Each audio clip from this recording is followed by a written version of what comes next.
You know what your problem is, Lexi. You're too desperate to fit in. Everyone can smell it like a wounded animal stumbling into a wolf den. His words pierced through the conference room. Silence. As my presentation slides flickered on the screen behind me, 8 pairs of eyes shifted uncomfortably. Nobody spoke. Nobody defended me.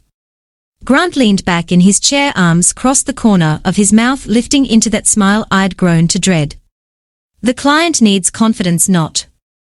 Whatever this is, he continued, gesturing dismissively at my months of work displayed on screen.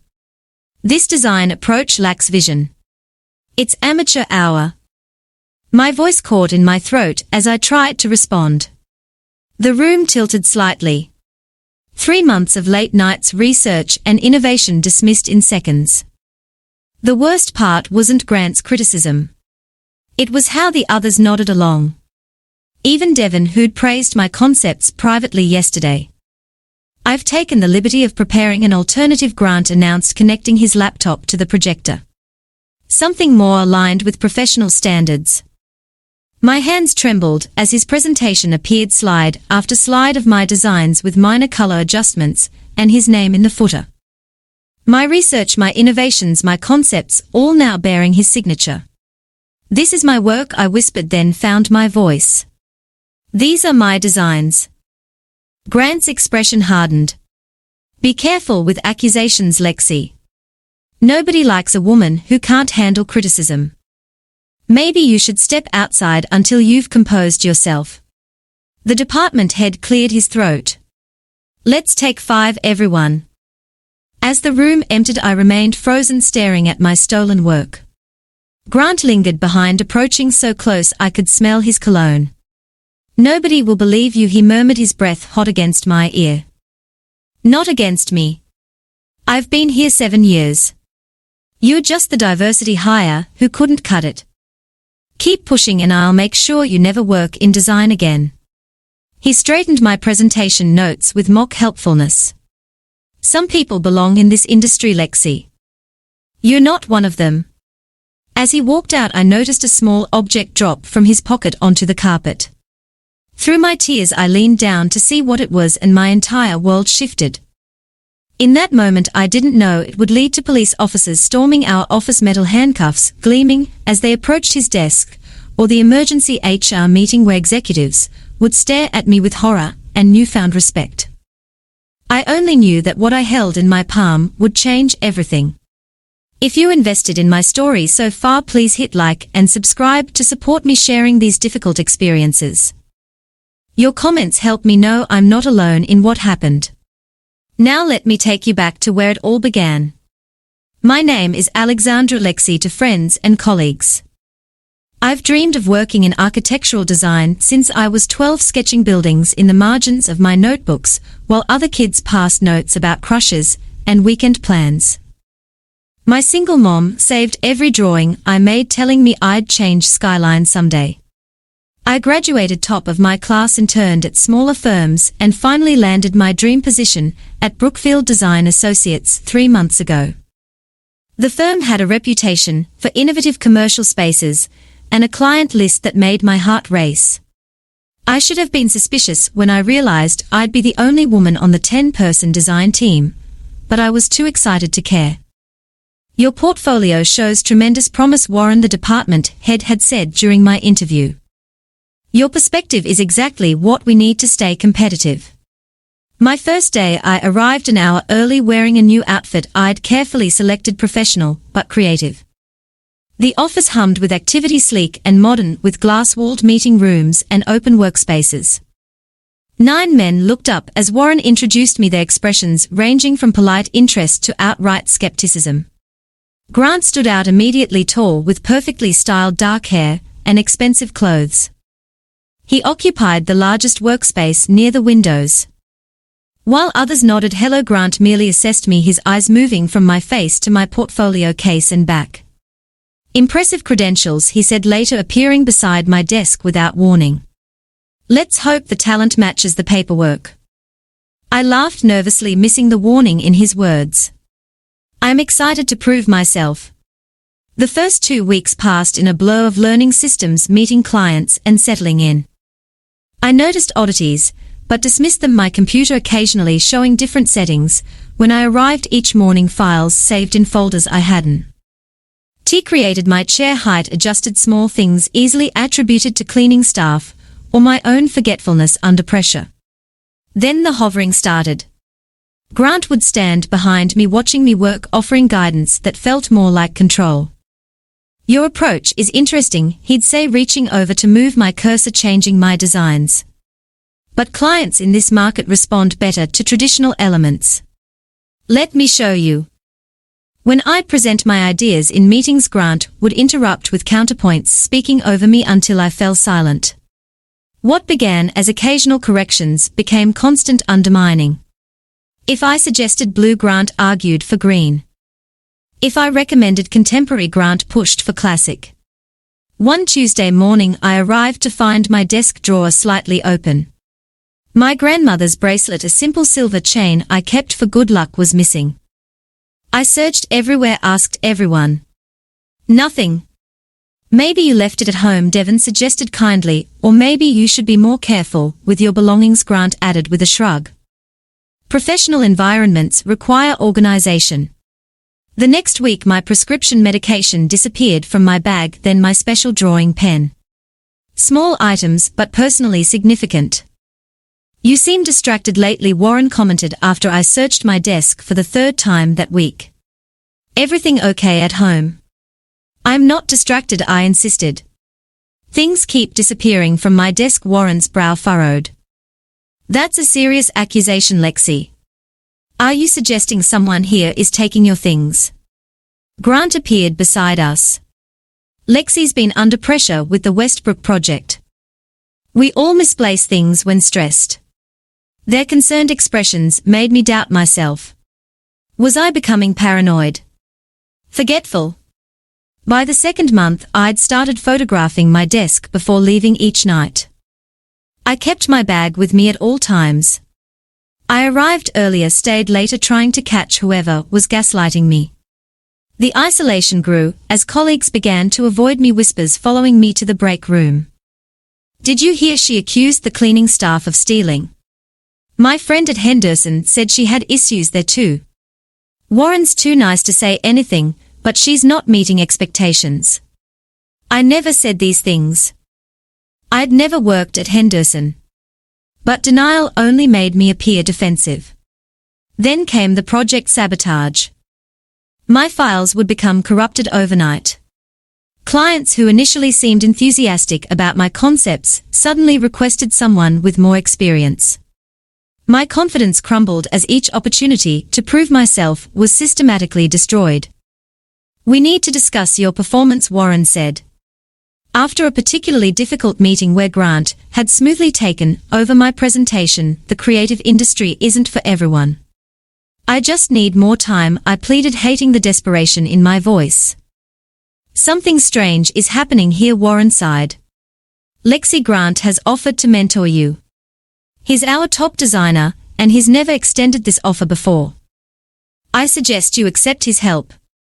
That night, working late, I was alone in the office, or thought I was, until I caught movement reflected in my darkened monitor. Grant watching me from the hallway. When he realized I'd noticed him, he approached with a sympathetic smile. "Still struggling with the Harrison proposal? I could take it over if you're overwhelmed." "I've got it, thanks," I replied stiffly. "No shame in admitting defeat, Lexi. Design requires thick skin."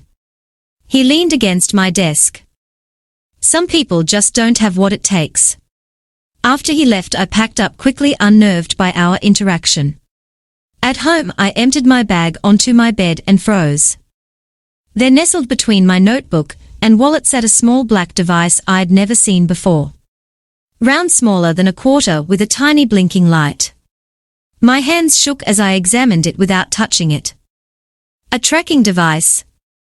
A recording bug? Both? In that moment, everything clicked into horrifying focus. This wasn't random cruelty or professional rivalry, this was calculated, methodical psychological warfare. And I finally understood what I was dealing with.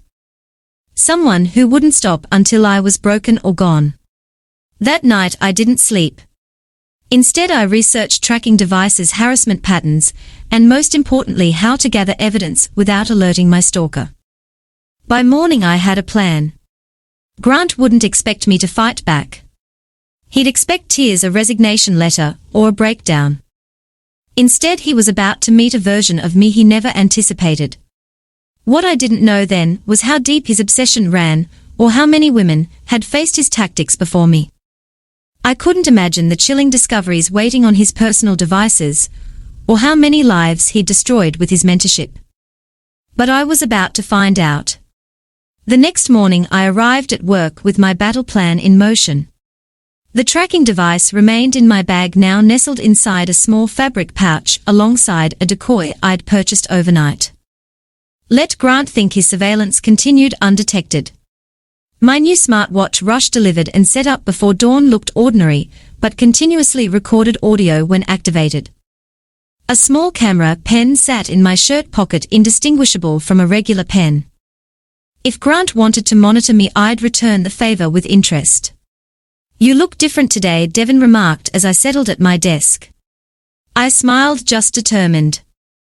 Grant arrived an hour later, scanning the room before his eyes landed on me. He paused, perhaps noticing my changed demeanor, then approached with his usual calculated casualness. "How's the Harrison project coming along?" "Still struggling." "Actually, I had a breakthrough last night," I replied, maintaining eye contact. Sometimes our best ideas come when we are pushed to our limits. Something flickered across his face. Surprise, perhaps even concern. I wasn't following his script. "Well, don't get too attached to your concept. The client has specific expectations." He tapped my desk. "I'll need to review everything before submission." As he walked away, I discreetly tapped my watch to stop the recording. First interaction captured. Over the next 2 weeks I documented everything. The accidental coffee spill on my sketches. The missing client emails that Grant claimed never existed until I produced screenshots. The whispered comments when he thought no one could hear. Emotional liability. Diversity obligation. Temporary problem. Each night I transferred my recordings to encrypted storage, creating a timeline of harassment. I learned to predict his patterns, and he escalated after successful presentations, grew bolder when Warren was away, and always lingered after hours on Tuesdays and Thursdays. What I didn't anticipate was discovering I wasn't his first target. While researching Grant's professional background for leverage, I found a pattern across his previous employers: talented women hired, then leaving within months. 3 different firms. 3 similar stories. Searching deeper, I found a blog post without names. How workplace stalking ended my design career. The details mirrored my experience exactly. Missing items. Corrupted files. Professional sabotage. The writer described her harasser's methods in chilling detail. He collected trophies from each target, called them his souvenirs of surrender. My grandmother's bracelet. My special pen. Trophies. The realization sent ice through my veins. This wasn't improvised harassment.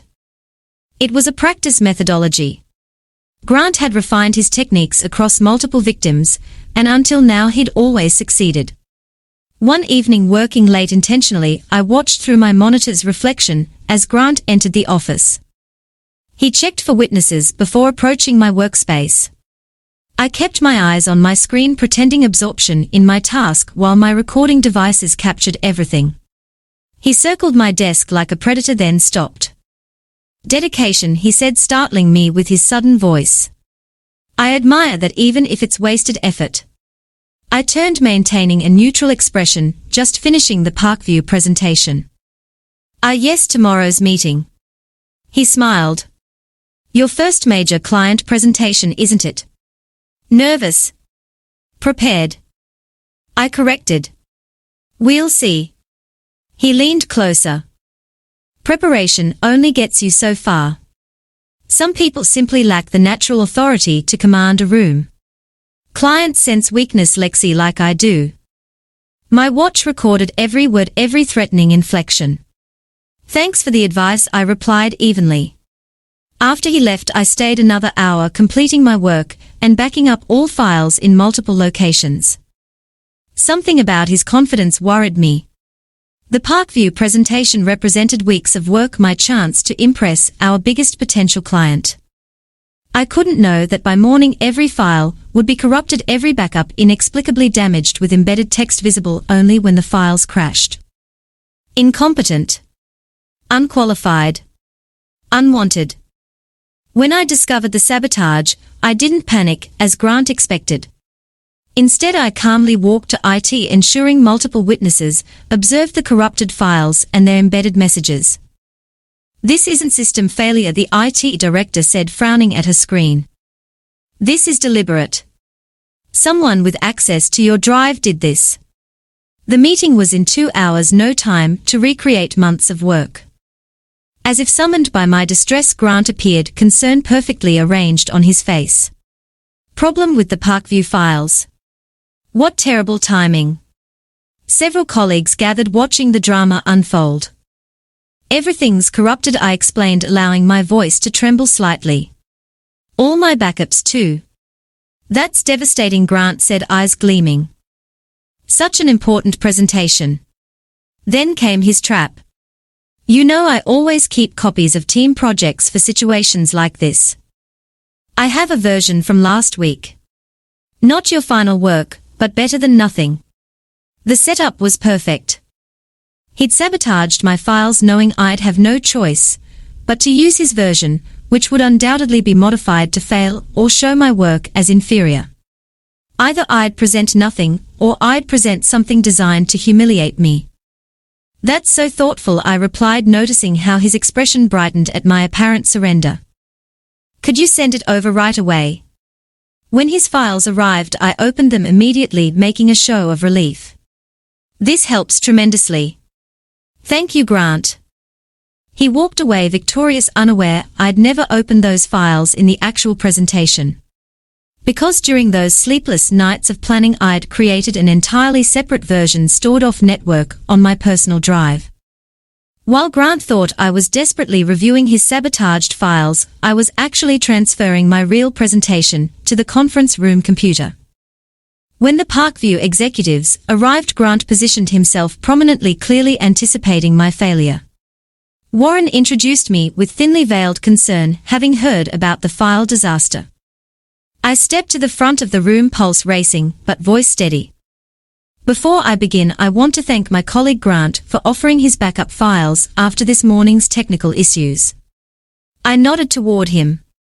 Fortunately, I maintain additional backups off-site for precisely such emergencies. Grant's smile froze as I launched into a flawless presentation of my original uncorrupted work. The clients were enthusiastic, asking questions that I answered with growing confidence. When they announced their intention to proceed with my design concept, Grant's face contorted with barely suppressed rage. That evening, my watch recorded Grant's phone conversation in the empty office kitchen. She had another backup. I don't know how. Yes, I took care of her main files and the server copies. No, this is becoming complicated. She doesn't break like the others.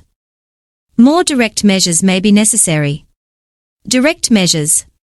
The threatening tone sent chills down my spine.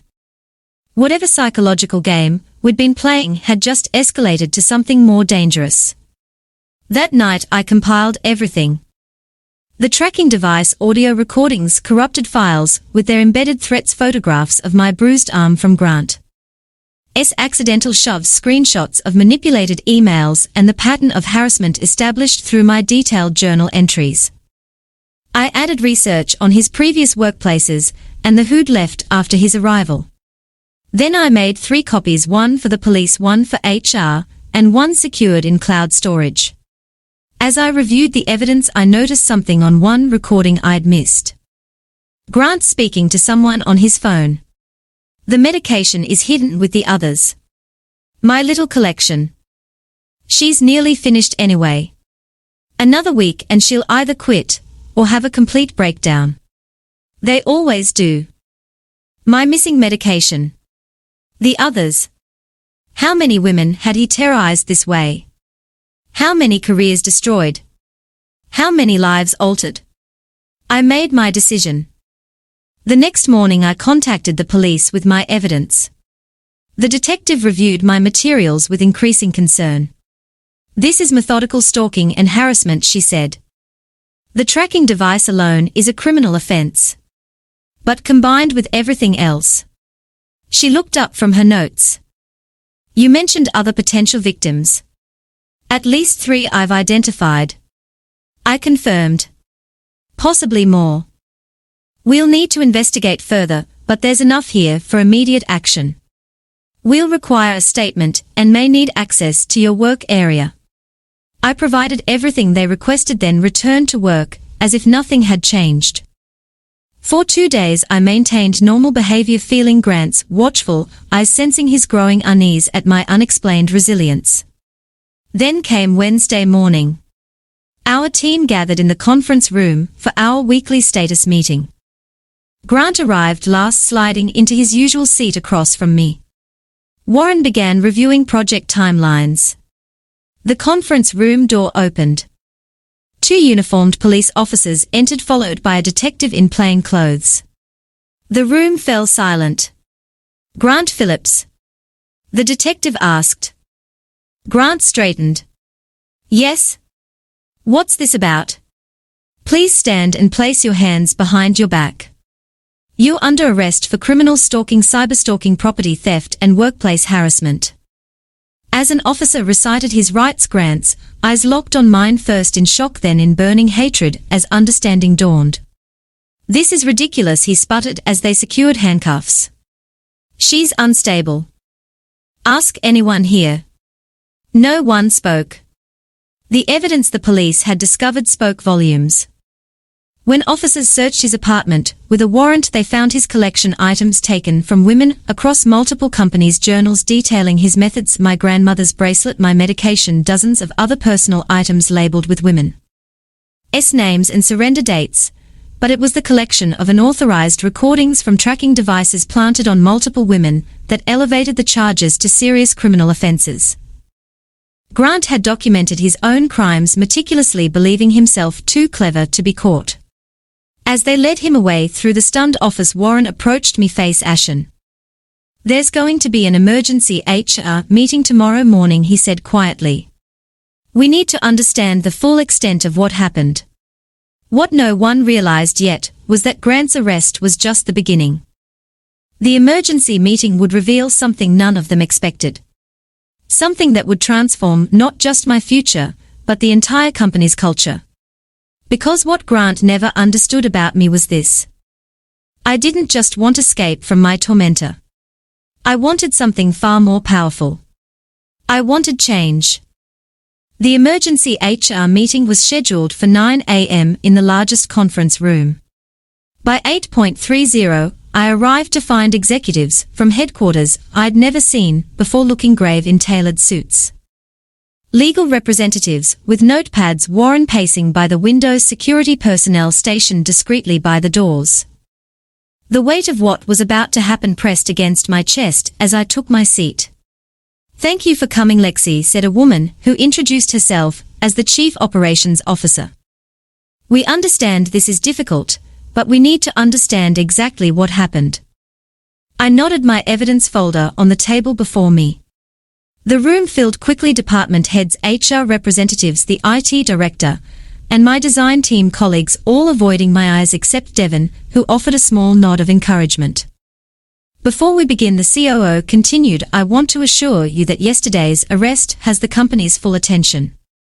We are committed to understanding how this situation developed and remained unaddressed. With respect, I replied. It didn't remain unaddressed. It remained unbelieved. The room shifted uncomfortably. That's why we are here, the head of HR said, to understand the full scope of what occurred.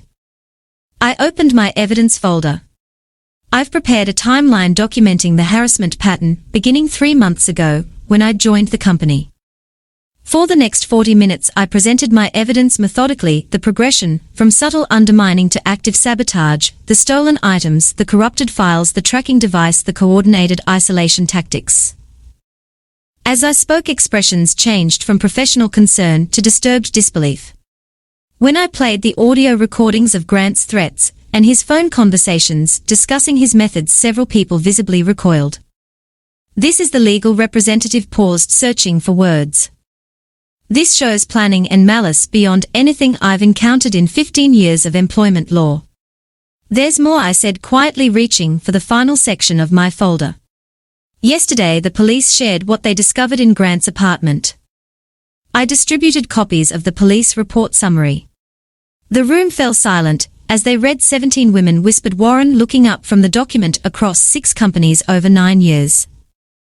A pattern of targeting high-potential female employees who might threaten his position, the COO read aloud. Collection of personal items catalogued by victim, name, detailed journals documenting methods of psychological manipulation and professional sabotage. Devon's voice broke the stunned silence. You weren't even his first target here. Emma Barlow from accounting, she left after 2 months last year, said this environment wasn't supportive enough. The police found her medication in his collection, I confirmed, along with items from other employees who left suddenly. The head of ours face had drained of color. We conducted exit interviews. None of them mentioned harassment, because Grant's methods were designed to make them doubt themselves, I explained, to appear unstable if they complained. He created situations where reporting would damage their credibility. The COO leaned forward. You mentioned recordings that especially concerned the authorities. This was the moment I took a breath. Grant didn't just track his targets. He recorded them, private conversations, phone calls with family members, even in their homes, through tracking devices like the one he planted on me. I connected my laptop to the conference room screen and played a compilation the police had permitted me to share. Grant's voice narrating his techniques, while playing recordings of women breaking down in private after his public humiliations, his laughter, as he described watching one victim lose a major client opportunity through his sabotage, his detailed planning for who to target next, and most damning, his conversations with 2 senior employees at Brookfield discussing which women might be problems and needed management. Names were mentioned, dates, specific incidents. 2 executives abruptly excused themselves from the room. When the recording ended, the silence was absolute. The legal representative was writing furiously. The COO's hands were trembling slightly. Those 2 executives he mentioned, the HR director finally said they've been with the company 15 years and facilitated harassment for much of that time apparently. The COO replied coldly. Their employment ended the moment they left this room. She turned to me. Ms. Alexandra, words cannot express our horror at what you've endured, nor our gratitude for bringing this to light. Had you simply left like the others, this predatory behavior would have continued unchecked. That's why I didn't leave, I said simply. His pattern works because isolation makes victims feel powerless. I refuse to be powerless. The meeting continued for hours. Every aspect of the company's reporting structures, hiring practices, and management training was scrutinized. By afternoon, immediate action plans were being implemented. New harassment reporting protocols, anonymous ethics channels, mandatory training, and external audits of department cultures. 2 weeks passed in a whirlwind of police interviews, legal proceedings, and company restructuring.